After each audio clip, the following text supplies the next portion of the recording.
নমস্কার বন্ধুরা, আজকের আমি বানাচ্ছি বেসনের লাড্ডু। তো এখানে দেখো কড়াইতে সাদা তেল সাথে একটুখানি ঘি দিয়ে দিচ্ছি। তো ঘিটা গরম করে নিলাম, নিয়ে কিছুটা কাঁচা বাদাম ভেজে নিচ্ছি।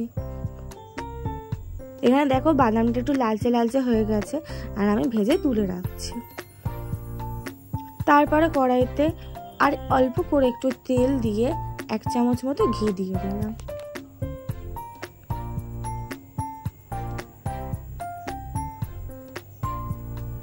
তারপর তেলটা গরম হয়ে যাওয়ার পর এখানে দেখো আমি ফরচুনের বেসন নিয়েছি, বেসনগুলো দিয়ে দিলাম।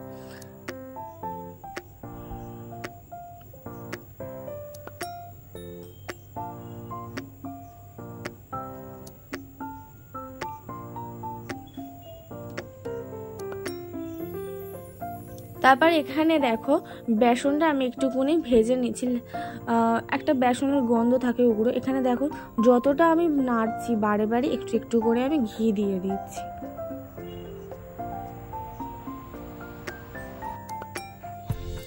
এখানে আমি আবারও 1 চামচ ঘি দিয়ে দিলাম। তো এরকম করে আমি বারবার করে বেসনটা নাড়িয়ে যাবো আর একটু একটু করে ঘি দেওয়ার। এখানে দেখো যে বাদামটা আমি ভেজেছি, বাদামটা আমি মিক্সিতে জাস্ট একটু গুঁড়ো করে নিয়ে ওই বেসনের মধ্যে দিয়ে দিলাম, যাতে বাদামের টেস্টটা আসে। তারপরে এই যে দেখো লাল লাল হয়ে গেছে, আমি এবার এটা ঠান্ডা করব।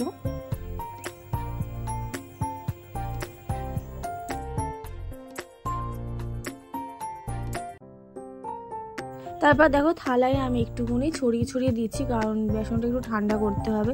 তারপর এখানে আমি চিনি একটুখানি মিক্সিতে গুঁড়ো করে নিলাম, নিয়ে আমি চিনি গুঁড়ো ইউজ করেছি এখানে। তো এখানে দেখো একটু মিক্সড করে নিচ্ছি। তারপর মিক্সড করে আমি হাত দিয়ে এই দেখো এখানে আমি গোল গোল করে নিচ্ছি। তো এই দেখো এটা একটা লাড্ডু শেপে নিয়ে এসেছি। তো এই যে হয়ে গেছে। আর এখানে এই করে করে আমি অনেক কটাই করে নিয়েছি। দেখো লাড্ডুটা হয়ে যাওয়ার পর আমি একটা করে উপর থেকে একটুখানি কাজু হালকা করে ভেঙে ভেঙে আমি একটার উপর দিয়ে দিলাম। তো এই রেসিপিটা বাড়িতে করে দেখো, অবশ্যই ভালো লাগবে। আর গণেশ চতুর্থীর দিন গণেশকে দিতে একদম ভুলো না। ভালো লাগলে সাবস্ক্রাইব করতে। বাই।